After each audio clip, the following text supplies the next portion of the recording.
This is going to be a rather long video, but I was thinking that because a lot of people still have troubles with League of Legends in general, that I could at least provide you with this means to assist you in learning and improving at your own pace. Now, while I no longer play the game in a ranking sense due to time constraints and overall daily things that I work on, as well as the fact that I am completely unmotivated, I used to be a Diamond 4 and Diamond 3 player for numerous seasons on multiple servers, with Teemo exclusively in multiple roles, that being top, support, mid, and jungle. So for those who regard rank to be the end-all and be-all, I'd like to just point out that you do not have to play a game like this seriously, or really even at all anymore, to have a lot of information that you can contribute to the community as a whole to help others improve in sections that they have a lot of problems with. Teemo can be played in a variety of ways, but I do not recommend playing ADC ever unless he's accompanied by an enchanter, a mage, or even Shaco, and goes full APC because he lacks synergy and is simply not a strong fit for that role. And for those who say otherwise, go ahead and name every single challenger Teemo ADC player. Right. They don't exist because it's not a thing. You'll always have a lot of naysayers, but if you just say it's bad and you never actually try the role or build for yourself to understand it a little bit more, you're just spouting nonsense. Like how Teemo Mid and Teemo Jungle have been his best roles over the last few seasons, aside from the few nerfs that hit the jungle. Despite everyone making claims that he can't do anything but play topside, he's normally fighting mages and assassins and other roles, which are generally much more easier to deal with than an immortal tank, who is just going to stop you from being able to do what you do best, control the lane and map. While most top laners, at least from the time of this video being released, will only have to build Hexdrinker and Recurn together to stack shields, which basically makes you feel absolutely useless. It's just a matter of thinking of the bigger picture. Mages and assassins are oppressive, yes, of course they are, but they're so much more easier to kill and mitigate, especially with the proper itemizations. Despite the fact that from the outside in, Teemo appears to be a very overly simplistic champion with an obsolete kit for many of his matchups, you must understand that there is much more here than meets the eye. In this section, we will be going further into the topics that may appear to be niche, however, it all serves a purpose in some way, shape, or form in many of your games. I feel like many people appear to underestimate and undervalue Teemo's passive abilities. It's not only useful for increasing attack speed and using it as an ambush, but it's also great for finding ways to sneak around and to survive, such as going into the enemy's red side jungle without being noticed due to the fog of war at times, and using specific locations like the pixel bush in the top lane to avoid damage from those unfamiliar with the interaction and how far it extends outwards, along with many of the interactions like Zhonya's or even Bard ultimate, or the fact that you can move while in bushes while entering stealth, which takes 2 seconds, not 1.5 seconds. Come on, Riot, fix your shit. You've been doing a really good job with quality of life changes recently. Instead of standing still, or simply the knowledge that you can teleport while in stealth and not be revealed until you teleport to the location, or the fact that you can teleport into a bush so long as you are currently in stealth, you will remain in stealth when you arrive. If you truly grasp how to utilize your stealth more effectively, there are numerous ways that you can use it to exploit it for yourself and your allies. Consider the following examples. We once fought a Heimerdinger top who is a very oppressive laner who is typically tough to deal with because you spend so much time taking down his turrets than you do actually fighting him on equal terms. So in this instance, we had a Shen on our team, either on support or on jungle, and we decided to teach him the Teemo-Shen interaction. Waiting patiently for the Heimerdinger to walk forward, we respectfully asked the Shen to ult us when he gets close enough, and now that he's been caught off guard, it's not difficult to deal with him. There are plenty additional methods to simply being annoying or to use your stealth effectively against another player who is extremely easy to control. Similar to how some champions have a recall animation that they can use at the edge of a bush before teleporting back to base and then ducking back into the bushes waiting for their laner to walk forward to catch them out, you can, while much more difficult to execute, occasionally find yourself in situations where the player is unaware of this type of interaction with Teemo, which is entering the stealth at the edge of the bush and then walking into the bushes. The player may be willing to make a mistake that allows you to run to safety. What annoys me the most is how people consider this a waste of information. This is an interaction. It's doable. It may not be doable where you play him at, but it's doable where somebody else is playing him at, and that's all that really matters. One big issue is that many players still don't seem to realize that this is Season 14, not Season 5 or Season 4, and control wards will not reveal champions like Teemo, Vayne, and other champions that have invisibility. However, they do reveal camouflage champions like Evelynn, Twitch, Rengar, Senna, and Pyke. But that doesn't seem to stop people from trying because they just don't understand or refuse to learn this interaction. This is the perspective of a player when they are fighting a Teemo and have control wards, oracles, and AoE and damage over time. While Teemo is in stealth, he will flash white when he takes any form of damage. The same can be said about other champions, which is why Teemo is so good at tracking invisible champions. So long as he's poisoned them previously, he can try to pinpoint where they are running to or positioning to, like a Shaco or an Akali. For certain matchups and interactions, if Teemo has been in stealth and has been knocked back, pulled, pushed, feared, or even knocked up while also having a slow applied at the same time, he will become revealed. This is why you have differing responses on what champions can and cannot reveal him. It's these minor interactions that are the most deadly, which is why Darius can reveal him while Seth cannot, unless somebody slows while Seth is pulling. Again, if the Teemo takes bleed damage, he cannot go into stealth. Though not all skills work like this, a champion like Mordekaiser does not have to slow with his skills, yet he can still reveal him. Let's say you're in the top side, you're fighting an enemy like Mordekaiser, he hits level 6 and you become scared. Why be scared when you can actually bait him out near a bush, make him ult you, and then hide in the bushes for his entire duration? Another interaction is that he can still go stealth if he's currently being ignited. You probably didn't even know this, and you've always had that one game where you question what the hell just happened. These are the things that you could really learn about if you just open yourself up to it. It's always been like this, or the small interactions with champions like Warwick, who actually cause you to come out of stealth if he fears you and you as a player don't click the ground or press S. There were some other small changes that made an issue with AFK timers, causing Teemo to get a lever buster just by utilizing a stealth in a lane for a single minute. It's been fixed, so you can continue ambushing people if you do feel like doing this in the laning phase. If you'd like to check out more information regarding these types of matchups and interactions, not only with his passive, but many of his other skills, you can definitely check it out on the PowerPoint to Teemo that we have created. I'd say that most Teemo players are aware of the various ability orders that we can play, but the most common inexperienced player will usually be playing EQ, EW, ER for damage, while others go EWQ, EER for kiting, and for matchups that we have the most potential at getting cheesed in due to their engagement, such as Wukong, Riven, Aurelia, and a few others, QEWEER for the early survivability. You'll see that no matter which one we choose, the result is always 1-1-3-1 at level 6. There's a very important reason for it, but we'll get to that in a second.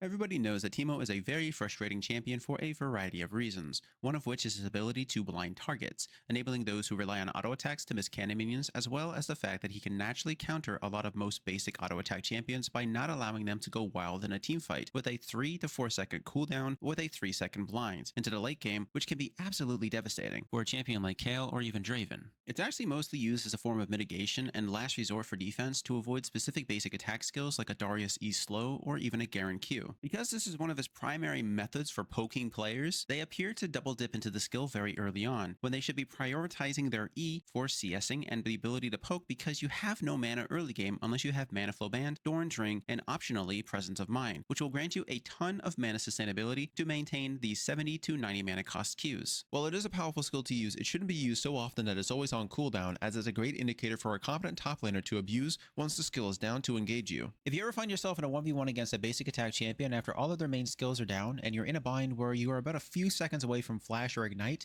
and you need to buy yourself some time, you can just bind them and stand still and just wait patiently. This can save you from a Vayne Condemn or even a Tryndamere ultimate. As I stated before, Riot Games has actually been finally working on adding some quality of life changes throughout the last couple of patches and seasons. This time they finally fixed the issue regarding blinding a champion that leaps with a basic attack. In this case we use Jax as an example. Previously, a very high ranked Jax player would only need to use W and Q into Teemo to deal damage. No matter if the Teemo blinded him while he was jumping, it would always go through with a Q and a W. Jax's Q is an ability, similar to Volibear with his W when it's activated twice. So both of these skills cannot be blinded, but since Jax's W is a basic powered auto attack, it will now be properly blinded even if he's jumping towards you. Volibear is a great example to use next to Jax because Jax uses his QW to engage, whereas Volibear uses his WQ to engage. Side by side, you can see just how different both of these champions are. Jax cannot be blinded with his Q, but Volibear can be blinded with his Q, which is an empowered basic auto attack stun. So if we look at their Ws now, Jax can be blinded, but Volibear cannot.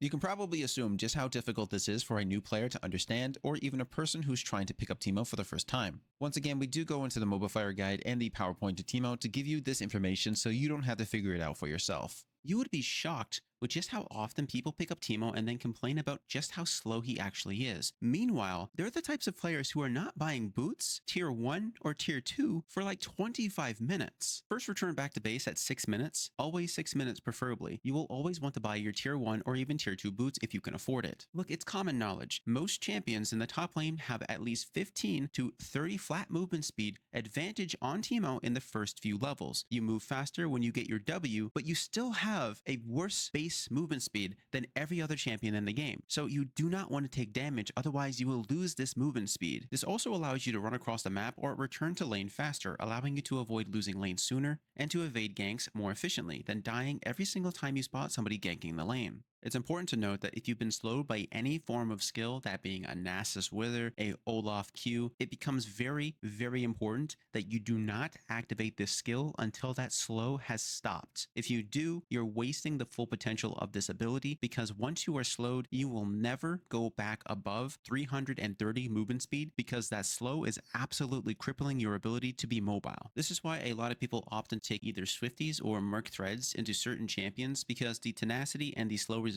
helps them out so much more than having to be literally crippled for 5 seconds by a Nasus Wither that's slowing you by 95% for 5 seconds, while also the duration of his refresh is 5 seconds. So good luck trying to escape a Nasus with Teleport Ghost. There really isn't much to say about Teemo or his E. It applies an on hit, which is why we always put 3 points into it before level 6, because it greatly aids in your ability to CS, especially if you get stuck under tower. It also applies a lot of poison damage to enemy champions, which allows you to kill more squishier targets and take control of that lane entirely. I don't know why, but some people still don't realize that Leandri's has never and will never activate your E. It is a passive, not an ability. The same can be stated about most items and most of his skills. The only real item that it can actually activate is Hextech Alternator all by itself, otherwise other items like Lichbane need to be activated by other skills. Which is also the reason why we usually complement it with Nashers, as it's also an on-hit AP item that scales with AP. Though that item is more of a preference and not everybody really agrees with it. You really only need to put 3 points into the skill for a good laning phase. Some people can get away with just 2 if they know how to CS properly, but I recommend you start with 3. Because you are technically still doing damage to an enemy champion for up to 4 seconds, it extends the duration of runes like Electrocute and lets you use a double summon ARE proc. Always keep in mind that if you hit an enemy champion while they're under tower, do not go anywhere near that tower for 4 seconds, because you will take damage and it could turn the tides in his favor. I'd like to go more into detail about his shrooms, because once again, many people just throw them everywhere instead of maximizing their full potential on choke points, such as bouncing, especially at level 2 and level 3, over Baron Pit and Dragon Pits to create a flank or prevent them from escaping into that section of the map, while your allies come from the opposite side as a flanking maneuver. Or just killing them all because none of them are paying attention as multiple shrooms bounce into them and behind them. If you are unfamiliar with autopathing, as I stated in the previous video, when you click anywhere on the minimap from any location, no matter where you are, a line will be created from you to that location. This is often the quickest route to get to the precise point, and you will travel the entire distance without changing your course. So dropping shrooms in every single one of these locations is considerably more efficient at catching people by surprise, while also tossing others in less path locations controlled by manual input when you have an overabundance of shrooms. That being said, you always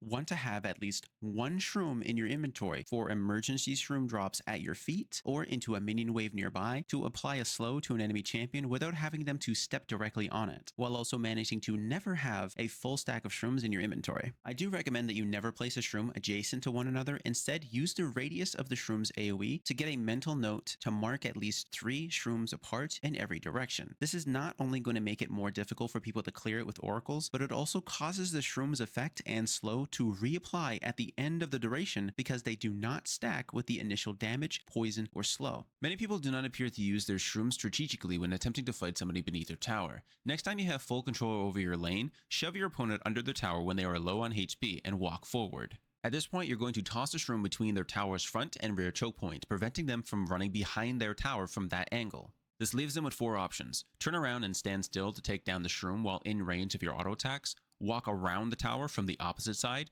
or step on the shroom and die from panic. Of course, sometimes they will flash in panic, making it so much more easier to kill them. Oftentimes when you do this, they may use their main form of damage or engage to try to catch you out, because when you do damage to them under their tower, the tower is going to kill you. But since you didn't actually hit them, they're wasting all of their skills. So long as you can tank that damage, you'll be able to easily kill them, because now they're on top of you and you still have your flash and your ignite and your full damage. Though you do want to be careful about champions that can taunt you, because if you get taunted under tower, you are going to start taking damage from that tower. Though this tends to only be Galio and Shen. If you ever see somebody teleporting into their lane onto their tower, they will always teleport into the back. So if you drop a shroom before they teleport in, you'll be able to slow them, which is very helpful against champions that have a lot of base movement speed or end up taking Ghost. And please, for the love of all that is Teemo, stop building Rylai's Crystal Scepter on him, especially you, Iron and Bronze players. It does nothing but get overpowered by his R's slow, which is more stronger than the Rylai's effect. It is not stacking, rather it is wasted potential and a stat stick. Yes, it's a cheap item, and yes, you can slow people with your Q, but it's only for 1 second. If you spent more time perfecting your itemization, it allows you to deliver more damage without giving up a lot of the actual effects. It actually really irritates me that so many people fall for all of the entertainment content that YouTubers post for all types of champions, slapping on the title of rank number 1, mathematically correct, and just general clickbait that you will always see, only for the builds in question to be completely devoid of actual math and damage compared to the real builds that do what they do not. People are always curious on how to do the most nuclear shroom damage, the burst damage, or even on-hit damage, and then they are duped into builds that are not legitimately tested or fully developed by the community, but rather their half-assed attempts to garner views. So, since this video is already an hour long, I didn't really want to dig too far into this topic, but let's do this anyways. An item like Nashor's Tooth is an item that is very helpful for those that need the extra attack speed to duel, kite, or just CS more effectively, or for those who rely more solely on their E as their main form of damage. Normally this is the press the attack playstyle. However, the item itself has everything that Teemo as a champion needs to succeed: attack speed, AP scaling, and ability haste. There will always be various opinions for a lot of items everywhere. Both high rank and low rank are neither correct nor incorrect. If you believe that you play better with Nashor's Tooth, choose it as your first item. If you believe it inhibits your ability to snowball, so be it. But do not put down other players because you don't think it's an optimal build. You are playing the game the way it makes you feel comfortable, and so are they. Does this mean that you always need to take this item as a first pick? No, it's a really good first pick item into the early game, but it falls short into the late game. It's great into bruisers that are letting you freely poke them and kite them. The same could be said about squishies who are very easy to kill, or into tanks where you're not really ever going to kill them outside of lane or level 6, so you concentrate on your CS and your ability to kite to survive that matchup. Now, if we're talking about an item like Leandri's, it's more designed for Q and R oriented playstyles, letting you do more safe poke and damage and also clear waves more quickly, but you're sacrificing the ability to be mobile due to, as we previously discussed, ability maxed. Instead of investing solely into your E and into your W, the mass majority will always invest into their E and to their Q, no matter what build they're playing, because they believe that if they do more damage, they will kill them before they get killed. That's really such a backwards way of thinking about it.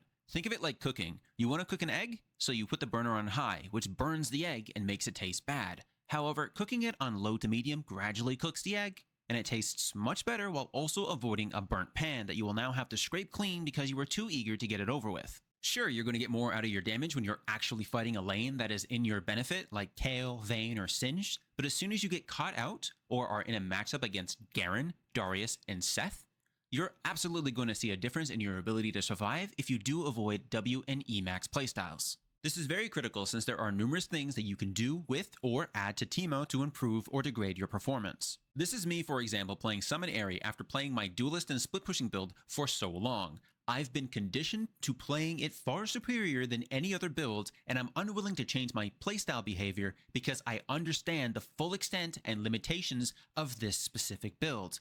I have not forgotten how to play the other builds, it's just it does not work with my personal playstyle. The second that I give up on the runes and itemization that make me play to my own strengths is where you notice I cannot play Teemo as well as I should be able to, because I am unwilling to change, similar to a lot of people who only play shrooms or burst playstyle. Figure out what you're good at and continue cultivating it to become stronger, or diversify your builds so you can adapt to any situation instead of being conditioned like the rest of us. I will die a lot more often and have to rely on my team. This makes more sense for a high-ranked player, but for a low-ranked player, it can be a hindrance where you just want to snowball and close out the game as fast as possible. But when you're fighting tanks or bruisers who build properly and play well, a rune like Summon Aerie is just not going to cut it.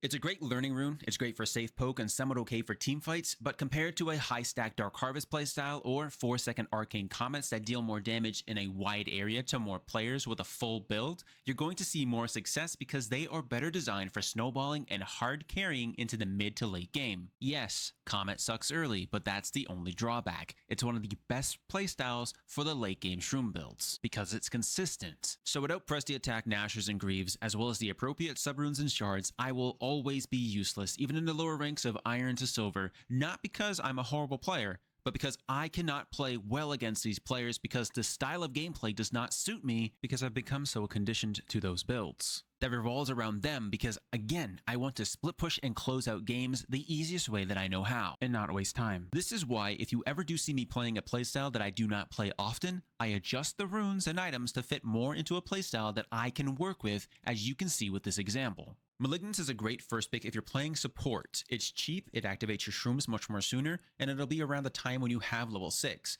But solo laning or going into the jungle, it's not going to be a great pick because the other items do more overall, giving you bonus attack speed, health, damage, percentage damage, and even more.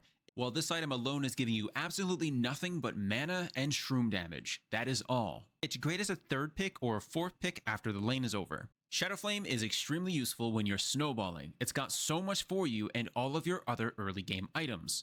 Nashor's Tooth into Ith or Liandry's, including all of the poison and on-hit effects and runes, will be able to crit when they fall below 35% HP, which is very easy to do when you're playing Teemo.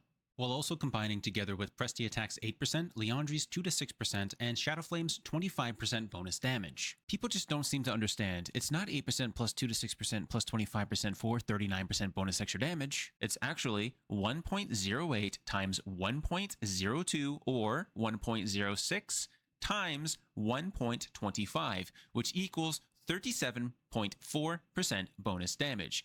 That's not even including coup de grace or any of the other runes that increase your percentages when you fall below a specific amount of health. So the next time that you snowball out of control, think about the type of playstyle you're playing, and instead of wasting all of your gold on pointless items that are holding you back, purchase the ones that are actually going to help you close out a game. Like with myself, for example, I would much rather build Anathema's Chains for defense and health, or at the very least I used to when it had great synergy with the item Force of Nature, reducing a specific mage's damage by 47.5% when fully stacked up on both of the items, while also granting a ton of HP, survivability, and damage, along with mobility. But unfortunately, that interaction no longer exists, meaning that as a player, you have to adapt. You can't just keep doing the same thing over and over and over again because it worked many years ago. The same thing could be said for Kraken Slayer, which finally did get a sizable nerf, making it feel less than it was previously. It really does suck, but you, again, have to adapt because nothing is ever going to stay the same. And instead of jumping to conclusions, you should definitely look over the patch notes because you'd be surprised with how many people don't do that and they end up still building the items that are absolutely useless nowadays. Builds change so often that it makes it really hard to relay what kind of builds are best at any given point in time,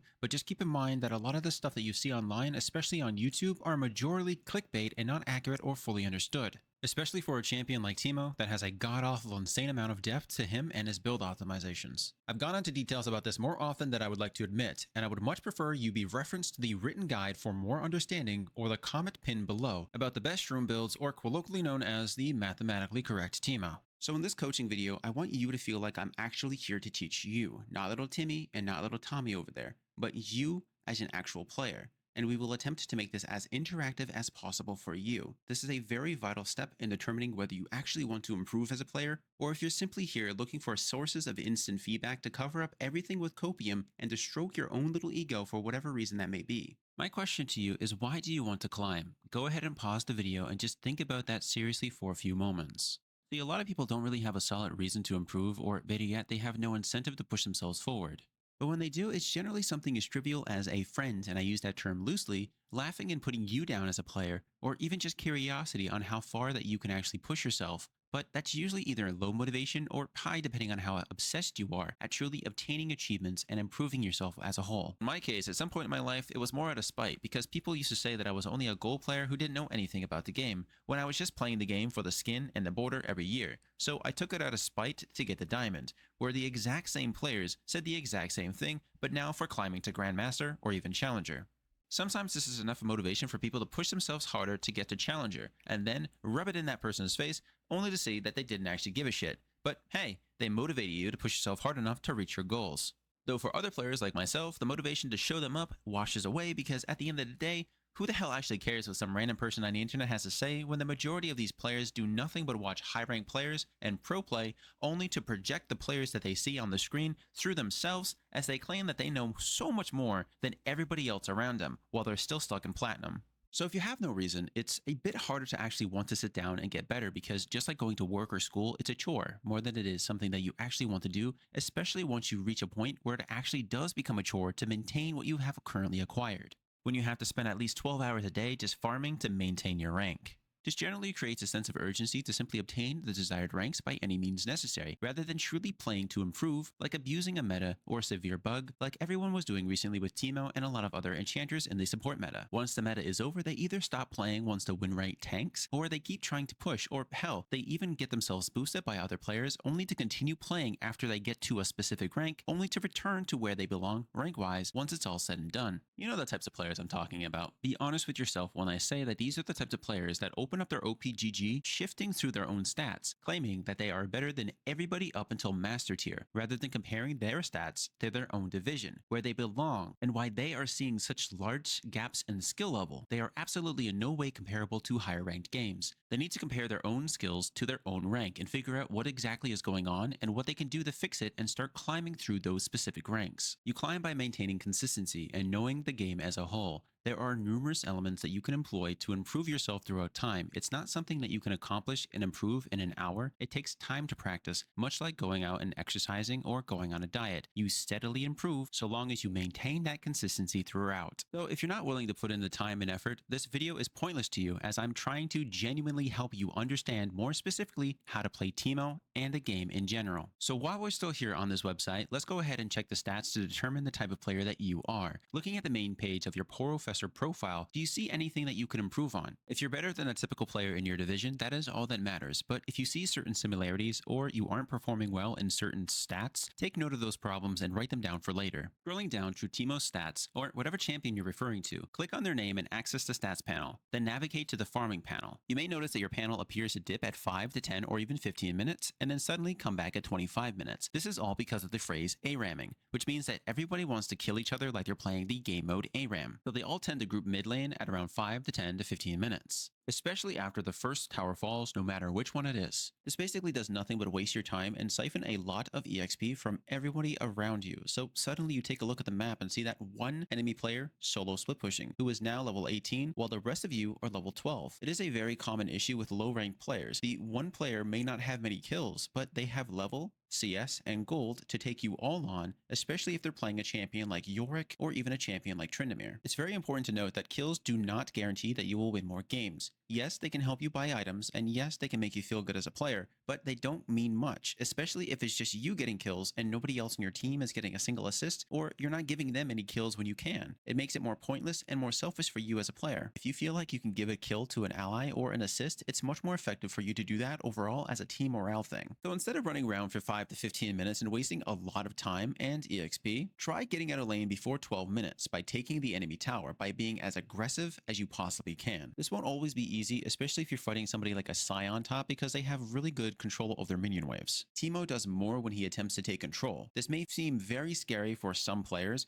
especially those who are scared and can easily be panicked, or just old people. But if you're not willing to be aggressive and see what you can and can't get away with as a laner, especially in your own rank, you'll always drift towards team fights, which you do not want to do with Teemo in the lower ranks, because you do not have a team 90% of the time, because by the time you get to a team fight, they're already dead, or they've already left you to die to the enemy champions. There are a few ways to actually fix a lot of these issues, which we will cover now. A very good and simple way to gauge how aggressive you can and can't be in the current game is by checking the champions in the lobby phase. Gauge the enemy composition and figure out then and there how useful your passive can be for you. If you're fighting a Seth with a Master Yi as a jungler, there really isn't much that they can do to really stop you from controlling the lane, as they have nothing that they can use to kill you or reveal you if you play your skills correctly. Now, if you are facing a Darius top and a Shaco jungle, then suddenly it becomes a completely different situation where you can easily lose that lane by being too aggressive and not watching out for the constant ganks that are going to be applied to you because you are such an easy target for that specific composition. And now your passive becomes a death sentence, so maxing your W and potentially getting a playstyle that is more mobile and less burst and poke orientated will do so much for you as a player. Understanding when you need to be passive aggressive and purely aggressive is very important to know, so that you know when you need to go and back off and then go in based on the enemy's body motions. If you've been shoving somebody like Darius under their tower the entire game and suddenly he starts to move forward, especially when there's still a big wave on your side, what has changed? It's plainly obvious to see they're preparing for a gank.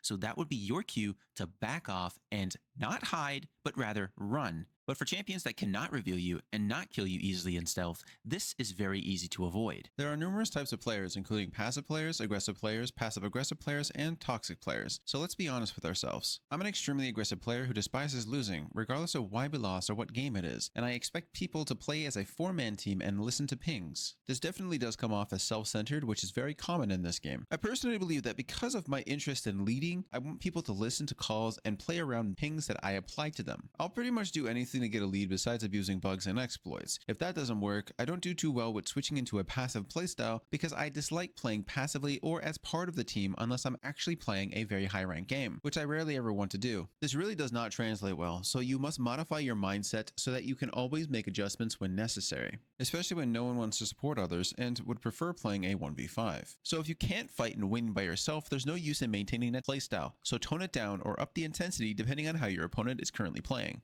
I should probably point out that if you are an iron to gold player, you should definitely continue to play aggressive and don't play passive until you absolutely have to. Nothing is more terrible to see than a Teemo player that has zero confidence in their own ability to play their lane and actually win. While that's happening, if you do by chance notice somebody on your team that is on the same mental wavelength and reacting to you when you need them the most without pings or even asking, that is somebody who you want to be supporting throughout the entire game. See, Teemo is a champion that needs at least one other person on his team to play in sync with him or at least do very well so that they can both 2v8 the enemy composition. He really doesn't do well in a 1v9 situation even when he's very fed against certain compositions. So I want you to ask yourself, what kind of player are you? Again, pause the video and think about this for a moment. The typical responses that I usually get from people are, I'm a great player but my team is shit, or I'm scared and nobody helps me in my lane, or I usually win my lanes and I can't do anything for my team. But these things are not often true. This could be due to the variety of factors including matchup comprehension, champion understanding, or simply your inability to react under stress, with so much adrenaline running through you, as you start to become anxious. Some of these things can actually be controlled, while others may be a bit more difficult to control, especially if you're not comfortable with what you are doing. It's absolutely okay if you load up your next game and experience that strange sensation in your stomach that makes you feel apprehensive, terrified, or simply uncomfortable. We all get that sensation. It's because you're not confident with your own current playstyle or abilities as a player, so you try to hide behind runes and items to compensate for it, when in reality, these feelings are usually directed at easy champions, while it makes more sense to have that feeling towards champions like Nasus, With Comet Emax, or even an Olaf, and many of the other tank champions that will literally make you feel obsolete when they are being played properly. If you don't know the matchup, buy that champion, or play them on the free rotation and test them in the practice tool. Sure, you might not actually be playing that champion, but if you understand that champion more physically, you'll find all of their weaknesses and strengths and know exactly what you need to do instead of complaining about how hard of a champion they are to deal with. Knowledge is a very important thing when you play a champion like Teemo, or any others that don't really rely heavily on pressing one button to win their games. Ask yourself, are you comfortable playing the champion or playstyle that you currently play? Many players aren't. It could be the role, the build, the style, or even the matchups. It doesn't always work out for everybody, so you do have to find something that complements your strengths as a player. If you have to change up your playstyle or even your runes or builds to make that happen, so be it. For example, I've never been a fan of topside, so I adjusted to go back into the jungle with its inherent sustainability and flexibility to roam anywhere that I want and kill anybody I want, as I felt it was much better fit for me than sitting topside and just being bored out of my mind. Dealing with unkillable raid bosses that will literally one-shot you, while also developing a strategy that really worked well for me, which was the Ignite Smite timer rotations, allowing for the use of Ignite twice in the first 6 minutes for a guaranteed first blood on the enemy in a vertical top rotation, and then a possible assist or even a kill once the full rotation is over at top or jungle again at 5 minutes and 30 seconds before the next back at 6 minutes. This is all due to the knowledge of knowing that Teemo is a very strong champion during the first 5 levels. Once he hits level 6, most people on the top side, jungle, and every other lane will always be able to take you down, because if you don't get a lead early, you're going to have a hard time actually killing anybody and getting ahead. There's no worse feeling than playing Teemo and getting behind and not being able to do anything besides cry behind your tower. I just really wish people would understand it a bit more. The higher you climb doesn't actually mean the game gets better. It actually becomes pure racism, hate, griefing, trolls. It doesn't get better, it only gets worse. Because guess what? You're in a rank where you actually have something to lose: your time, your sanity, and, of course, your high LP. Due to the fact that the vast majority of people up there, like we previously stated, are mostly abusing metas, or more specifically are playing to maintain that rank that they acquired by stockpiling their DK shields without losing, hopefully. Which we previously stated is nothing but a chore. And therein lies the problem. Not to mention the amount of players who get themselves boosted from gold to diamond where they do not belong, which is why you often see so many bad players up there more than anywhere else that you play. It could be that they're just having a really bad game, but more often than not, it's because they don't belong there. Especially if you're a brand new player or a player who's been playing for many years and you've made a new account. This account will not start in a low rank. It actually starts in gold to platinum MMR and then evens out your rank after you play about 60 games, which is very discouraging for most new players. You can say that low rank players are worse than high rank players, but they are some of the most chill and fun players to play around, because this is not a serious and mental strain on most of them who just want to have a life outside of wanting to legitimately kill themselves over the stress that this game causes. So once more, think about the type of player that you are, how you behave, and if it really is something that you find appropriate for your mental and physical health, especially if you're planning on trying to climb through the higher ranks. So everybody has their dreaded matchups, and others would definitely disagree on how you label certain things as a threat. Just because most of us can deal with champions like Darius better than you can does not mean that you cannot learn how to effectively deal with them. So if you're a low rank player, you'll definitely see a lot of Kha'Zix players, Katarina players, Mastery players, and alongside Illaoi, Tryndamere, Singed, Kayle, and whatnot. Since they are oftentimes much more common, you'll be better off banning such champions as Katarina or Zed. For the overall idea that they are very common snowball champions people love to play in the low ranks to be a showmaker. It's also very common that you'll see champions like Sion, Ornn, Yasuo, or Yone, or very obnoxious tanks that are horribly annoying to deal with, or even effectively giving you the capability of sieging their tower. The only way to actually alleviate this would be to ban that champion or to switch your role to support, mid, or jungle, because thinking about it, you have a lot of freedom in the mid, support, or jungle role than you do topside, when you can actually do things and get around the map more effectively. That being said, since we're on this topic, it's quite a good choice for you to first pick Teemo if you are playing an off-meta role, because you can oftentimes trip up the enemy top laner into countering themselves. All you would really have to do is ban one of your most hated top lane matchups and just go to your normal role that isn't top. I know this may sound boring, and trust me, it actually is. As you advance in League of Legends, it becomes increasingly crucial to maintain a quality of CS of at least 6.5 and preferably higher than 7, as well as a lot of vision score of at least 20 to 25 by 30 minutes. Once again, utilizing the Professor website as a reference, after playing X number of games, you can identify where you're experiencing issues and begin your self-training. So if you notice that your average is higher than 6.5 or even higher than that, you can definitely skip this lesson. If not, please stay here and let's go over how to improve your CS first before we dive into vision score, which is a little bit more complicated and does require an understanding of basic rotations and map tracking to understand it more effectively in depth, to the point where you don't even need to use wards, even though you should still put them down, because you'll learn basic tracking to always know where the enemy junglers are currently positioned. If you notice that your CS here on average is less than 6.5, which indicates that you have less than 65 CS after 10 minutes, you'll need to open up the practice tool and begin practicing, which is quite dull, but understand this. You're entering practice tool with no items, no levels, no abilities, and no runes. You are training yourself with a really challenging restriction. You may even exceed 6.5 or even 7 CS per minute under this condition. Knowing this and practicing with last hitting exclusively, as well as controlling and thinning out waves when they need to be so they do not crash into your tower, means that you will never have to worry about CS being lost, as at this level of practice you have no damage to last hit under tower. You may only get 3.4 in your first try, maybe even 4 or even less than that, but the more you practice, the better you will grow. And then you slap on all those bonus on-hit items, the AP, skills, and runes, and wow, suddenly you've advanced to a consistent 7 CS or even above that, since the items add to your already extensive CS knowledge and potential, and all it takes is for you to take that first step forward. So while you are practicing in this game mode, do nothing but last hit, and as the lane becomes overcrowded, begin thinning out the mages before it crashes. After 10 minutes, stop what you're doing and evaluate your outcomes. When you can see yourself getting a consistent 6.5 average, you're ready to move on, and this is after a couple of games, not just one game. I would honestly recommend you do this at least once or at least twice a day, one in the morning and one in the afternoon, as it is something you're training yourself to do subconsciously without having to focus on it directly. Condition yourself and you'll have much more of an easier time when taking it into a real game. Now, vision score is slightly more streamlined. Let's explain as plainly as possible. Remember to use these 4 timers in the early game: 2 minutes, 30 seconds, 4 minutes, 20 seconds, 6 minutes, 10 seconds, and 8 minutes precisely. Why are these timers so important? Actually, it's very simple. I want you to go to a recent game that you've played and download the replay. Follow along with me and my example. You see, the average jungler will always finish their jungle at 2 minutes and 30 seconds and begin moving to the next one, giving you 60 seconds after setting the initial ward at 2 minutes and 30 seconds to 2 minutes and 40 seconds if they do choose to go from blue side or red side into you next. I understand that this is not always going to be what's going to happen, but these are the most common timers for consistency. So if they don't show up, you should know that by 4 minutes to 4 minutes and 20, they will be finishing their topside jungle clear and will be competing for the scuttle crab or ganking topside. Looking at these timers, you'll notice that they are in the same places they usually are. If they aren't, it's either because they did a terrible clear early, or are playing champions that go for red gank, early game cheese, or are simply attempting to go for kills instead of actually being consistent with their leveling. Regardless of what happens in the early game, at 6 minutes and 10 seconds, they will typically return to their initial clear after attempting to kill void grublings at 5 minutes, and by 8 minutes, they should be mostly prepared to face a dragon or again coming topside. Now I said it once,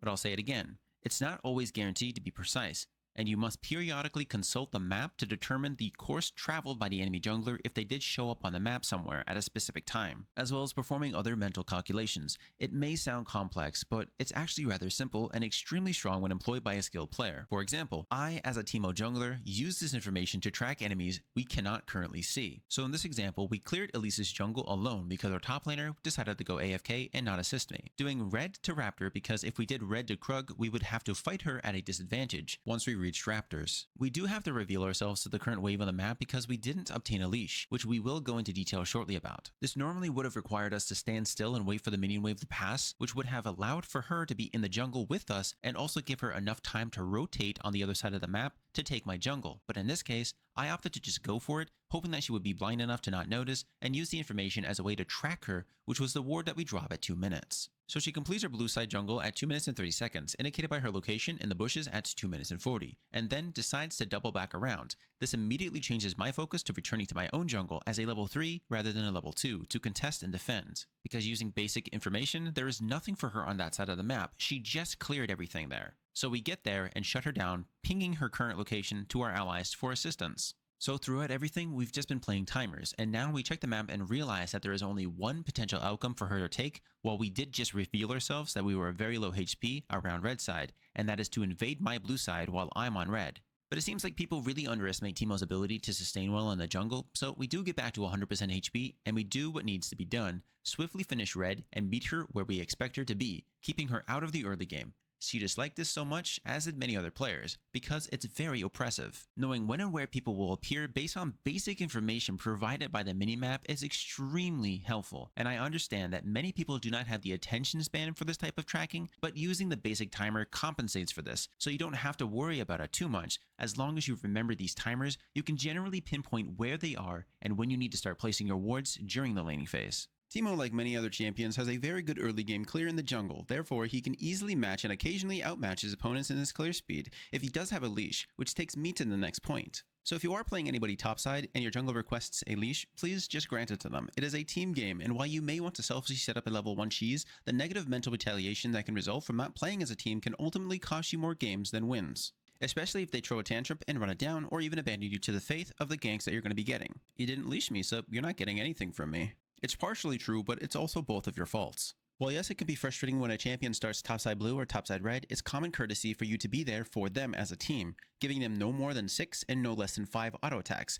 This will prevent you from losing any minions and keeping them content and eager to assist you later on if you do need a gank. Another reason for doing 5 to 6 auto attacks is so that your poison doesn't end up killing it. While we're on the subject of mentality, let me explain how things typically unfold for the average normal Teemo player. A good Teemo player will use all of his knowledge to make top lane as miserable as possible for their opponents. He is an anti-fun champion, who is an expert at causing a lot of mental damage, which often results in them typing up a 10-page essay on how their jungler is useless and how they need help and or how pathetic you are as a player because you're playing Teemo. But because of his toxic mentality, it becomes more likely that they will want this specific player to lose this game because it's much more satisfying to hurt somebody on your team than it is to show them up in skill. So with a below average Teemo, frequently what happens is they behave in this manner. They lose their lane because they play super passively into champions that they can generally do very well into, but because of their own inability to take control and learn how to change their perspective on the current situation, they rely way too heavily on their allies to pick up their slack. Just as they deal with the runes and the items that they choose, it's a coping mechanism for their failure to adjust, as they and many other players, similar to a 0-13 Yasuo, need to find a scapegoat to cover up for them, to make them look better than they actually ever will be. This is what's going to make you lose more games out of spite, because nobody likes a sore loser. Think about it for a second.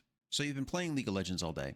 You lost your last matchup and you requeued for another game. You're still pissed off about that last game, so you go into an equally more frustrating game. You're more likely to say, I'd rather this shit team of mine lose than try to put any effort into actually winning this. You should always take a nice long break after losing a game. So what ends up happening is, even if your teammates are doing really well, you've just gone into 2 back-to-back games where you've lost your lane and you can't do anything, so it makes you feel miserable and project all of that rage onto that new team, which again can destroy their mental and make you lose because they put in the same mentality, which is, you're a bad player, so you don't deserve to win. This just adds even more fuel to the fire, because it's like gambling. This game is very toxically addictive. You've now lost 2 games because of your own attitude getting in the way. So you think to yourself, I need to play one more game to get back the LP I just lost. 1 loss turns into 2 losses. 2 losses turns into 16 straight losses. If your MMR is absolutely shit, where you're gaining like 5 LP and then losing 27, you're going to have to play upwards to 3 or 4 games to get the LP you just lost from that one game. It's absolutely demoralizing. This is why people would and still do buy and create new accounts with a fresh MMR reset, because your MMR goes higher than what you actually have, so winning a game grants you anywhere from 28 LP and you end up losing 5 LP because it's in good standing. So the next time you win or lose, check your LP gains. If you're gaining 15 and losing 15, it means that you're an average player. It's going to be rough to climb because once you lose and win, it means you don't make much progress. If you're winning 5 to 8 LP and losing 23 or more, you're in a rank where you do not belong and the game is definitely trying to push you down, meaning 1 loss means you need to win at least 3 or 4 games to get that LP back. That is extremely frustrating, and I can understand that. Now, if you're playing and winning about 25 to 28 LP and only losing 5 to 6, you're either a new player with a fresh MMR account or a smurf, meaning that if you lose 5 games in a row, that leaves literally 0 impact on your climb. Regardless, you can see how frustrating it can be when you see a high-ranked player like myself or other players playing from Iron to Platinum and winning with a 80 to 95 win rate in hundreds of games and then managing to get to a high rank without so much as lifting a finger. This is oftentimes because it's a fresh account with very high MMR, which means we see so little of the actual lower ranks because we're skipping all of the bots, trolls, griefers, and smurfs. This is all because of the promotional times to skip. If you're playing far superior to what normally would be possible for that division with long win rates and an overall high performance, you will skip to the higher tiers. So you can see a ton of players doing this while duo, which is the most frustrating part, because then they claim it's super easy to climb out. It's not. They remove every single aspect that makes it difficult to climb. The AFKs, the bots, the trolls, the griefers, the mindless abandon of objectives and team-oriented playstyles, all so that they can skip to a higher division they can't even reach with their normal MMR on their main accounts.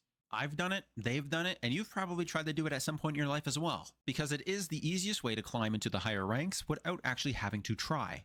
And just jumping to a higher rank saying it's extremely easy to climb when it actually is not, because we're actually abusing a system that helps us get out of that type of situation, which is playing with a lot of bad players. It's called ELO hell for a reason. Compared to actually having to play 300 games perfectly to make an actual impact and climb out of that hell, MMR is very hard to adjust. Once you're stuck, you need to either make a new account or play at least 60 games for it to start reallocating you. And if you're wondering, no, MMR does not decay, meaning that if you don't play your account for 2 years, it's always going to stay where you were last time. Meaning if I went back to my main accounts, which I rarely ever do, I'm going to have to fight master players, and I really don't want to do that. Nor do I want to play 60 games to reallocate my account down to a lower ranking. Here's a pretty good tip, by the way, for when you're starting your ranked climb. You can dodge as many as the 10 placements as you want without actually losing your placement or LP. Think of this place as a safe haven, so you see people griefing and trolling. You can take a 5-minute dodge timer, however, you want to be careful because after a back-to-back dodge, you will get either a 15-minute or 30-minute dodge timer. If you dodge 3 times in a row, you'll be either banned for 12 hours or you'll get placed in a 5-game lever buster, which means that you now have to wait 30 minutes for each game. I'll definitely take the first 2 dodges and then call it a day for that server and then move on to a different account. But for those who do not like doing this, or for those who do not have a secondary account, you can find either a secondary champion to play or, in my case, just teleport Yumi Smite the ally that target banned you. So what will they do? You did nothing wrong, and now they are the ones that get punished, so long as you don't type and just play normally while griefing them here and there. Just like dodging games, so long as you keep this to a minimum, you'll never get reported and you'll never get banned. So long as you don't do it like 10 games in a row. Just keep in mind that mentality can play a huge role in you winning or losing. While we're on the subject of mentality, there are several things that you can do to make it much more easier for you to focus on your game rather than wasting time arguing with the community. As doing so is similar to walking into a preschool for today's children. Disrespectful, cares only about themselves, always yelling, always swearing, always saying it's somebody else's fault. It's a complete waste of your time. You can't really talk sense into anybody these days, therefore it's a very nice optional thing for you to do, and I strongly encourage it to simply disable all chat and team chat. You do not need these functions, period. Pings alone can help you get through the low and mid-range tiers. Now that we're also on the subject of settings, make sure you have a comfortable configuration. You should aim for a variety of things. I do observe that many players' settings all over the world, for whatever reason, are just a mess of issues holding them back quite a bit. Simple things like their contrast being set to maximum, maybe they have a dark screen, that's perfectly fine, but if you don't have one, that's really going to cause issues. You're not going to be able to see things around you. Or having your mouse set to the smallest size possible and also the fastest speed possible, it's going to be very hard for you to actually hit any of your targets when you're trying to kite and fight. Maybe you don't like using QWER and you'd rather have that set to 1, 2, 3, 4 while also having WASD set for your camera settings. It's really up to you. Generally, you want to respond quickly and be able to see what you're doing, but let's go over some of these settings that Teemo players really should be focusing on disabling and enabling, since again, he needs to respond quickly and needs certain functions to play better. Your main hotkey should be set to Quick Cast. Again, the remaining selections for your abilities and items are optional. You can edit these as you see fit, and by default, Quick Cast indicator is enabled, so you should definitely disable this or your skills will be delayed, causing you to miss a blind or take too long to throw down a shroom. This is also optional, but you can assign your laugh, dance, and other emotes to a single button. For example, I enjoy spamming laugh, but I hate pressing Ctrl 4, thus it is placed on the spacebar where my thumb patiently rests, giving me more ease of access. Pings and sound effects are all you really need in terms of sound to warn and help you focus more than hearing An ally has been slain, which is very loud and unpleasant. Your chat should also be set to 0 and placed into the top left corner of the screen where you cannot see or even interact with it, allowing you to concentrate on the game as a whole. I actually had a friend that kept chat directly in the center so he can easily shit talk other players when they said something. Personally, I enjoy my minimap at the maximum since it allows you to take short glances and get the bigger picture of what's happening without having to take too much of your time, which does allow you to focus more on your surroundings in lane, but most players will say that they can't because it's too huge and gets in the way when they accidentally click on it. The general problem that I see is that they also have everything else set to max, that being their HUD, their chat, so it's very difficult to see or do anything, so you need to find something with the settings big enough so you can see things, but also small enough that you can actually play with. Removing the names above your character can help you focus more. Some may find it distracting because it can't obscure minions' HP enough for you to miss. Your mouse settings should be rapid and controllable. You're not here playing an RTS like StarCraft with micromanagement and speed movements, nor are you playing a casual idler game where you don't really have to make many inputs. You must be able to make a quick and accurate response, so you want to select parameters that work best for you. A really good example of this would be recently I got myself a new mouse. The previous mouse that I had was a slightly lower DPI and adjusted and tailored to my personal preference. I had that mouse for 6 years and you can imagine how difficult it was to get used to the new settings. You can see more of the game if you have your camera locked and positioned with the fixed offset settings or the semi-locked settings to always have eyes on your character and your surroundings. This is an often debated topic as it's more of a personal preference. If you're coming from a game like Dota or other RTS genres where you're constantly controlling the camera, it makes more sense to have it unlocked. But for Teemo, he doesn't really need to look away from himself because it's a good way to get yourself killed, and having it set to semi-locked camera, in my opinion, gives you the best of both without fully committing to either of them. This is the same concept as Flash on D or Flash on F. Some people become extremely aggressive and condescending to others that do not follow the same path that they do as a player. Yet, somehow, we still have plenty of people of varying ranks using both styles and still climbing. This final setting is extremely important. Many players have it enabled, but you should always have it disabled by default because it will make Teemo have a harder time using his passive and escaping because it will automatically attack minions and champions nearby without your consent.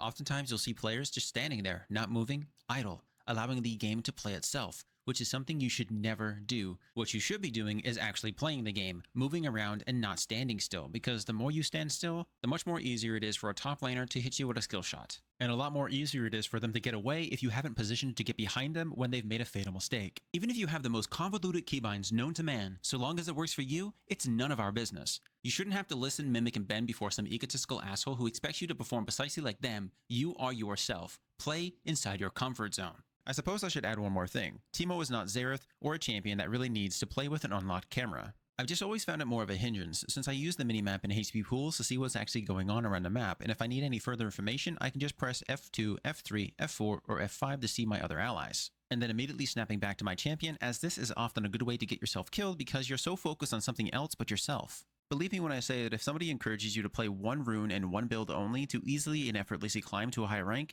it's not really taking your current rank and your understanding of the game into consideration. Something like playing Fleetfoot, Grasp, or Phase Rush, for example, from Iron to Diamond, it's just not the same as dominating from Iron to Gold with Dark Harvest or Electrocute, and then taking full control of your games and all of the mistakes that they make, and it also makes it vastly more difficult for you to get used to multiple playstyles, because you get conditioned into the benefits of that one playstyle, making it feel terrible to change and adapt to many of the other playstyles that do not feel the same. So let's just say you are playing something like Grasp of the Undying, and you're playing that very passively or passive-aggressively, and then you see other Teemo players around the world playing something like Dark Harvest, and they're absolutely dominating everybody. They're getting Dark Harvest stacks up to 30, 60, and they're just one-shotting everybody with one shroom. Meanwhile, you're playing Grasp of the Undying, and then you try to adapt the build by taking those items and putting them into a Grasp playstyle, but it's the runes and items together working to give you that kind of damage. But if you're playing something like Grasp of the Undying, and a different playstyle, it just doesn't feel the same,